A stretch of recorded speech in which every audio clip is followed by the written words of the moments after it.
Here I'm going to give you guys another example of a real spell or a real curse. This is real spellcasting and how real magic works. And a lot of it is psychological.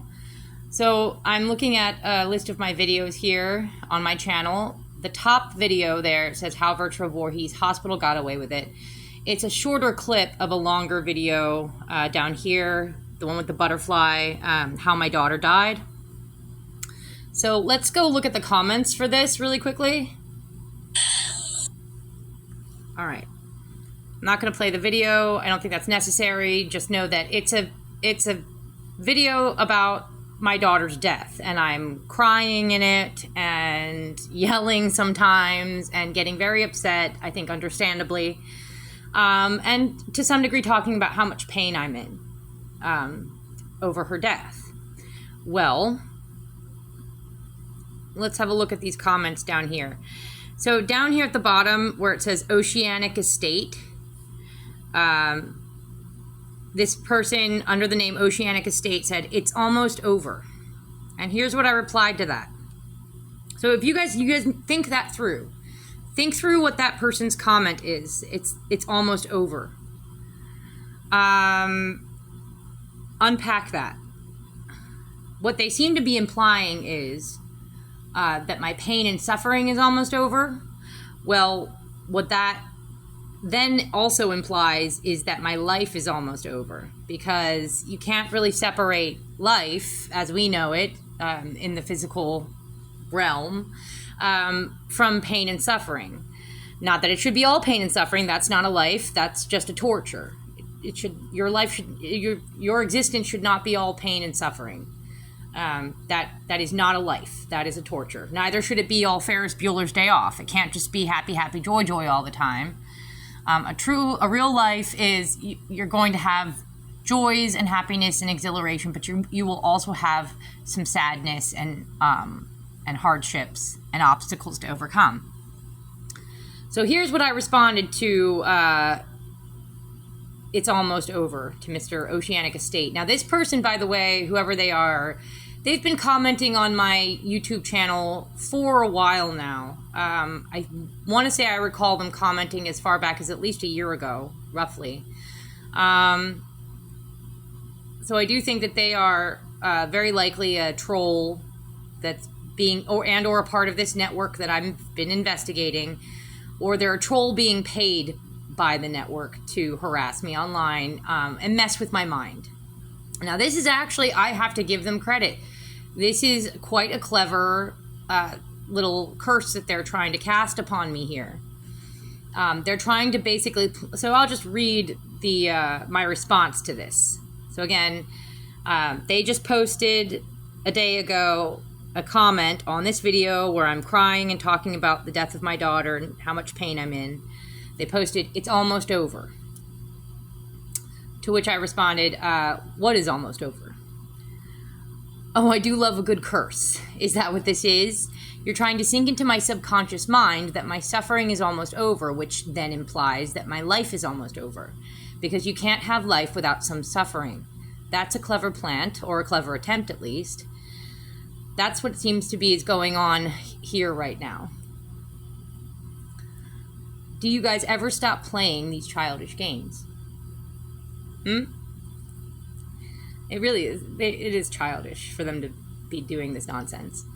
I've already made it clear in past videos. So here, I get into what I just said. You can't have life without some suffering. But I also talk about how some suffering is very unnecessary, particularly if human beings take responsibility for their actions, the consequences of their actions, and behave as if they know that they can hurt people when they are careless and greedy. And when the more you behave that way, the more godlike, in my opinion, the more godlike you are. Because to know that you are capable of causing pain and suffering, but to abstain from that as much as you possibly can, I think that's the mark of someone with true power, inner power.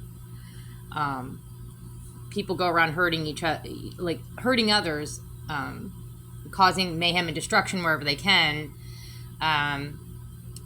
to make themselves feel powerful, they clearly don't feel very powerful on the inside. So, but again, ultimately what I'm trying to point out here, this is how real spell casting works, guys. It is a psychology. A lot of it is a big trick of the mind. It's almost over. That's creepy, to say the least. These people are just pros at creepiness. They are absolute professionals at being this just, Pee Wee Herman style creepy. Yeah, I'm sorry for those of you who are Pee Wee Herman fans. I always found Pee Wee Herman to be super freaking creepy. All right, I didn't see what was funny about him. I didn't see what was attractive or entertaining at all. It was just a creepy dude. So yeah, this person's trying to cast a spell upon me. They're trying to curse me. Or they're trying to sink it in the idea into my subconscious mind that my life is almost over by suggesting that my pain and suffering is almost over. I mean, why else do you think that they would post a comment like that? It's almost over. It also could imply that they are, again, as I've been saying, gearing up to trying and actually end my life, cause me harm. Unless, what are you guys, here's the alternative to that. Are you guys planning on giving me a few million United States dollars so that I can afford to have a baby on my own terms and stay at home, be a stay-at-home mommy and raise my own daughter who I've given birth to on my own terms again? And again, it would be 18 years of me being at home, seeing to the education and proper nutrition and so on and so forth of my child. And then, of course, that would put me, in my 60s. I'm not going to re-enter the workforce at that point. I'm going to be ready to retire just about. So I'm thinking a good $2 to $3.5 million is what I would need. Or a guy willing to pay the bills and work to marry me and move me into a house. Which one of those were you guys thinking of doing? Were you going to give me millions of dollars so that I can be a mommy and do it right, and do it properly? Or were you going to have me killed? Or possibly this is just, again, they're just playing childish games and they're just trying to keep trying to sink it into my subconscious mind in various ways that I'm going to die. Or that I should hurt myself or kill myself. So this is psychological warfare, guys. This is how this stuff works. And this is real spellcasting. This is real magic, real cursing. This is how the real magicians do it, all right? Again, this is not a bunch of teenagers chanting out in the woods like a bunch of dum-dums, all right?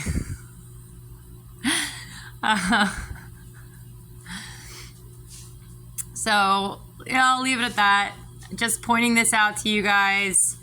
I thought that it made for a very good example of how these people operate. And I will also remind you of, quickly, I gave another example not long ago with this video down here. Where is it?